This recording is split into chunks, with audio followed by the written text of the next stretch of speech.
Hello friends and everyone, welcome back to our new video. তো কেমন আছেন আপনারা সকলেই? আশা করি আপনারা সকলেই খুব ভালো রয়েছেন।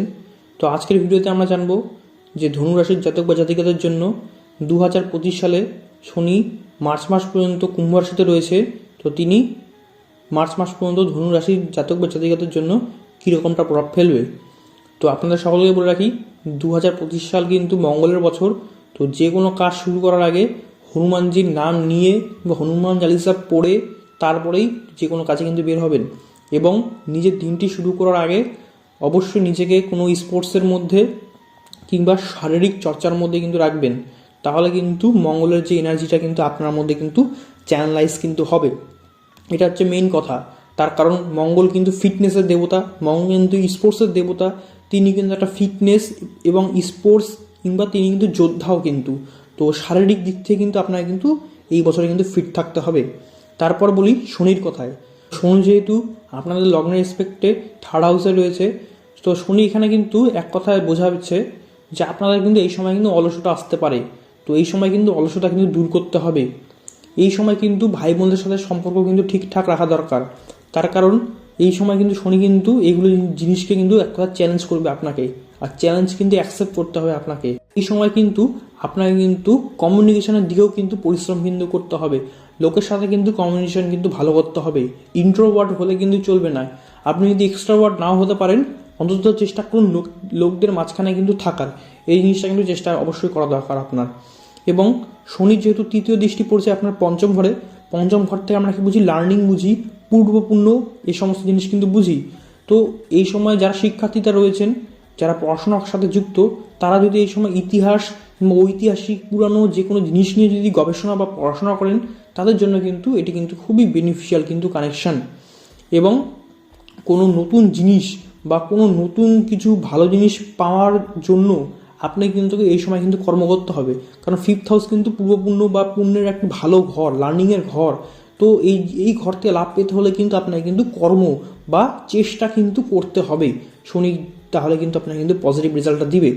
তারপর বলে রাখি, শনির সপ্তম দৃষ্টি আপনার কিন্তু 9th হাউসে পড়েছে। 9th হাউস থেকে আমরা কি বুঝি? যে আমাদের পিতা বা আমাদের গুরু বা আমাদের কিন্তু ভাগ্য। তো আপনাকে কিন্তু এই সময় কর্ম করতে হবে, প্লাস কর্মটার পিছনে চেষ্টা করতে হবে, কমিউনিকেশন স্কিল ভালো করতে হবে। এবং এই সময় কিন্তু আপনারা গুরুর কর্ম কিংবা আপনার কিন্তু পিতার কর্ম, এই সমস্ত জিনিসগুলি কিন্তু করতে পারেন। তাহলে কিন্তু আপনাদের কিন্তু ভাগ্য কিন্তু অনেকটা কিন্তু আপ হবে। তার একটা কারণ, যেহেতু 9th হাউস থেকে আমরা গুরু কিংবা পিতাকে বুঝি, এবং শনি যেহেতু কর্মের দেবতা, আপনার গুরুর কোনো কর্ম কিংবা আপনার পিতার কোনো কর্ম কিন্তু পিতার যে কর্ম লেগেসি রয়েছে সেটিকে কিন্তু এগিয়ে নিয়ে যেতে পারেন। তো এই জিনিসটা কিন্তু শনিদেব কিন্তু বোঝায়। তাহলে কিন্তু আপনার কিন্তু ভাগ্য কিন্তু উন্নত হবে, কারণ আমরা 9th হাউস থেকে অ্যাট দি টাইম ভাগ্য কিন্তু বুঝি। তো তারপর চলে আসি আমরা শনিদেবের দশম দৃষ্টি, সেটি হচ্ছে দ্বাদশ ঘরে পড়ছে। তো দ্বাদশ ঘর থেকে আমরা বুঝি হসপিটাল কিংবা ব্যয় বুঝি, ইনভেস্টমেন্ট বুঝি, এরপর জিনিস কিন্তু বুঝি। তো এই সময় যদি আপনি কোনো ইনভেস্টমেন্ট করেন বা ইনভেস্টমেন্ট করার জন্য যদি সেটা রিসার্চ একটু যদি পরিশ্রম করেন, এই সময় কিন্তু খুব ভালো কিন্তু শনিদেব কিন্তু রেজাল্ট কিন্তু আপনাকে দিবে।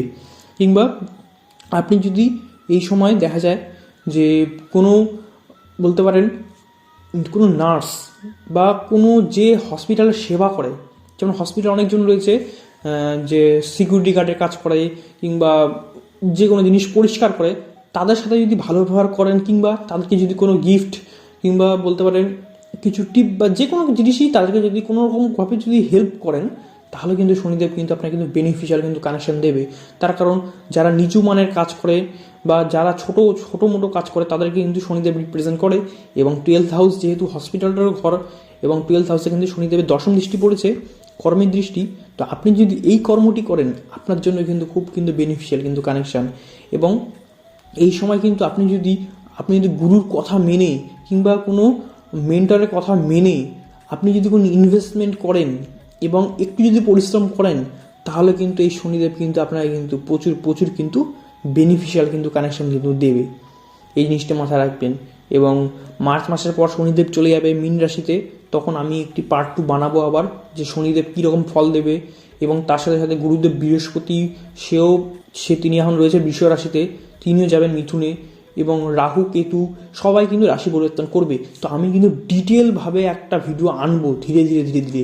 একটি ভিডিওতে আমি যদি সব বলতে চাই, শনি, রাহু, বৃহস্পতি, কেতু সবগুলো গ্রহকে কভার করতে, এবং তার সাথে যা মঙ্গলের বছর মঙ্গলও রাশি পরিবর্তন করবে, তো তাহলে কিন্তু ভিডিওটি কিন্তু অনেক লং হয়ে যাবে, আপনারা কিন্তু বুঝতে পারবেন না, জিনিসগুলি কিন্তু ক্লিয়ার হবে না।